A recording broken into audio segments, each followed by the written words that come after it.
Back के साथ chest train करना, शोल्डर के साथ बाइसेप ट्रेन करना, ब्ला ब्ला ब्ला। ये सब आज मैं क्लियर करता हूं आपको कि एग्जैक्टली किसी भी बॉडी पार्ट के साथ कोई भी बॉडी पार्ट ट्रेन क्यों नहीं करना चाहिए। जब आप रेगुलर फिटनेस करते हो ना, तो आप कंपटीशन की लीग से बाहर हो, सिर्फ रूटीन फिटनेस आप फॉलो कर रहे हो। तो चेस्ट और बैक जैसे आप लगाओगे तो दोनों मसल हैं बड़े, चेस्ट भी बड़ा मसल है, आपके पेक्टोरल मसल भी बड़े हैं और आपका लैटिसिमस डोर्साई भी बड़ा है, मतलब बैक मसल भी बड़ा है और चेस्ट मसल भी बड़ा है।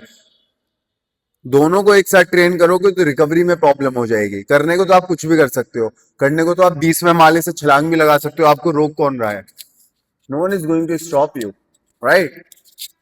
तो जब हम चूज करते हैं तो हमेशा हम ऐसे वर्कआउट चूज करते हैं जिनको करने के बाद हमें रिकवरी भी पूरी मिले, क्योंकि हम सबको पता है, बहुत ही अनजान नादान अबोध होगा जिसको नहीं पता होगा कि हम जिम में बॉडी बनाते नहीं है, हम उसको तोड़ते हैं। बॉडी बनती कब है? जब हम सोते हैं, जब हम न्यूट्रिशन हमारे शरीर में एब्जॉर्ब होता है, तब वो रिपेयर होती है। ठीक है, अब उसको तोड़ने की भी एक कला है। ठीक है, आप लेग्स कर रहे हो, उसके साथ चेस्ट कर रहे हो, दो लेग्स कितना बड़ा मसल है यार, है ना? लेग्स के साथ शोल्डर भी लगा लेते हैं लोग, पता नहीं इतनी पावर कहां से आती है। एक्चुअली वो पावर नहीं होती, वो काम चलाना होता है, क्योंकि लेग्स तो ढंग से ट्रेन किए नहीं होते हैं। बस काम ढंग से ट्रेन करके देखो लेग्स, शोल्डर तो छोड़ो, हैमस्ट्रिंग करने की हिम्मत नहीं रहेगी। ठीक है, तो आज हम बात करते हैं जॉइंट एक्शंस की। क्या होता है जब हम चेस्ट और बैक ट्रेन करते हैं तो दोनों का जॉइंट एक्शन अलग है। ठीक है, तो जॉइंट एक्शन जब जब अलग होंगे बॉडी पार्ट्स के, तब तब वो रिकवर नहीं हो पाएंगे, और जॉइंट्स जब तक आपके रिकवर नहीं होंगे, आपको ऑप्टिमल रिजल्ट मिल ही नहीं सकते। जब तक कि आप कोई बाहर से ग्रोथ हार्मोन नहीं डाल रहे हो या ड्रग्स यूज नहीं कर रहे हो, जिसके मैं खिलाफ हूं। ठीक है, तो हम शोल्डर, चेस्ट और ट्राइसेप्स का एक सेशन एक ही दिन ले सकते हैं, क्योंकि सबका जॉइंट एक्शन सेम है। सब में इन्वॉल्वमेंट एल्बो जॉइंट का है, शोल्डर जॉइंट का है। आप चेस्ट करते हो, कौन सा जॉइंट मूव कर रहा है? शोल्डर जॉइंट और एल्बो जॉइंट, राइट? आप शोल्डर करते हो, कौन सा जॉइंट मूव कर रहा है? शोल्डर जॉइंट और एल्बो जॉइंट। आप ट्राइसेप करते हो, कौन सा जॉइंट मूव कर रहा है? ट्राइसेप के लिए एल्बो जॉइंट। तो सेम जॉइंट एक्शंस हैं, तो वो रिकवर हो जाएगा। ऐसे बैक और बाइसेप में है।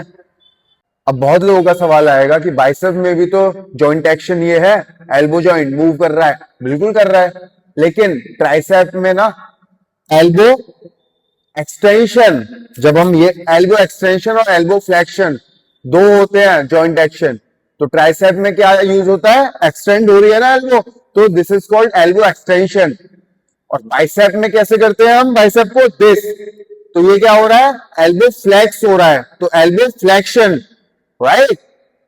तो they are different joint actions. Back और बाइसेप एक साथ ट्रेन करो, चेस्ट, ट्राइसेप और शोल्डर तीनों एक साथ ट्रेन कर सकते हो। लेग्स को सेपरेट रखो, उसमें भी क्वाड्रिसेप्स को सेपरेट रखो और हैमस्ट्रिंग को सेपरेट रखो। ठीक है, जॉइंट एक्शन के ऊपर जाओ, और डेली जिम आने की जरूरत नहीं है। एक दिन आपका हो गया बैक और बाइसेप का, एक दिन आपका हो गया चेस्ट, ट्राइसेप, शोल्डर का, एक दिन हो गया आपका क्वाड्रिसेप्स का, एक दिन हो गया आपका हैमस्ट्रिंग का, एक दिन हो गया आपका एब्डोमिनल का।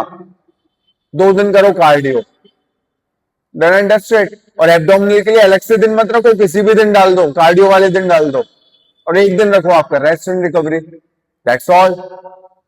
इजाजत चाहूंगा। Take care of yourself and your family. Say no to drugs. Over and out.